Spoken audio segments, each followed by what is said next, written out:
Avant d'aborder le thème du jour, un rapide point sur la situation au Burundi avec l'artiste burundaise Kadjanine qui a lancé ce matin un véritable cri de détresse sur la radio publique belge, la RTBF, à propos de la situation dans son pays. Kadjanine déclarait notamment, je la cite, « Tous les médias libres du Burundi ont été détruits. Je dis bien détruits, pas fermés, détruits, cassés, brûlés. » Et donc, il n'y a plus qu'une seule voix au Burundi, la voix de la radio-télévision nationale qui est contrôlée par le pouvoir. Ce que j'ai fait ici, c'est essayer de porter un message, un appel au secours de tout un peuple, désarmé face à des forces répressives, face à un homme seul contre tous. Fin de citation. Kadjanine, bonsoir. Bonsoir. Vous êtes avec nous depuis Bruxelles. Vous avez donc décidé d'interpeller le monde pour que les regards ne se détournent pas de ce qui se passe dans votre pays. C'est-à-dire, monsieur, d'abord, je vous remercie infiniment parce qu'on ne sait plus où on peut avoir la parole pour tous ces gens qui sont en train de mourir au Burundi. Ce que je veux dire, c'est qu'aujourd'hui, les choses s'accélèrent. Donc, vous savez tous que vos confrères libres, des radios libres et télévisions libres ne travaillent plus puisqu'on a détruit leur outil de travail. Je vais vous dire qu'aujourd'hui, à l'instant même, je viens d'avoir une information qui dit que Monsieur Innocent Muhozi, président de l'Observatoire des journalistes au Burundi et en même temps patron de la radio-télévision Renaissance qui a été brûlée, qui est par terre, est convoqué demain matin à 9h au parquet. Cet homme est accusé et condamné déjà, accusé, jugé, condamné parce qu'on dit de lui. Le pouvoir dit que c'est lui qui a incité les gens à quitter le pays, à propager toutes ces fausses rumeurs. Donc cet homme, ce journaliste libre qui est dans le collimateur depuis longtemps, eh bien, ils vont y arriver. Nous sommes la veille, il n'est pas trop tard. C'est demain matin qu'on va l'enfermer. On ne sait pas. En tout cas, je peux vous dire qu'il sortira pas. Et s'il sort vivant un jour, ça sera un miracle. Alors je vous appelle, vous les journalistes, je vous en supplie, vous qui avez la parole, vous qui avez manifesté pour Charlie Hebdo, vous avez été nombreux, les journalistes africains, je vous en supplie, aidez-nous.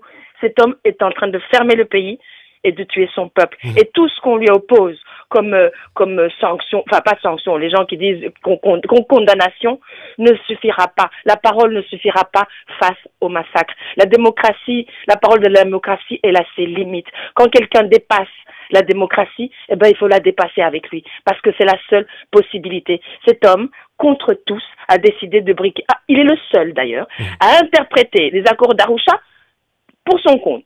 Parce que apparemment pour le monde entier, la Belgique y compris, qui a fait une déclaration hier qui condamne clairement le troisième mandat. Donc ces gens-là, ils sont quand même bien mieux placés que moi pour lire les accords d'Arusha et de les interpréter.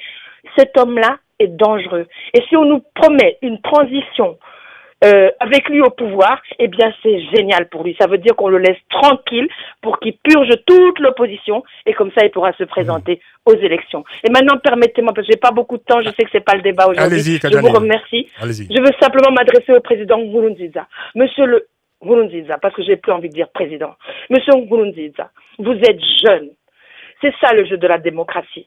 Revenez dans 5 ans. Qu'est-ce qui vous empêche de revenir dans 5 ans? Si vous ne voulez pas revenir dans 5 ans. Est-ce que vous êtes la seule personne dans ce parti qui peut le représenter? Si c'est le cas, c'est grave. Ça veut dire que c'est votre parti à vous seul. Parce que si ceux qui vous entourent, si vous leur faites pas confiance, vous êtes un homme seul.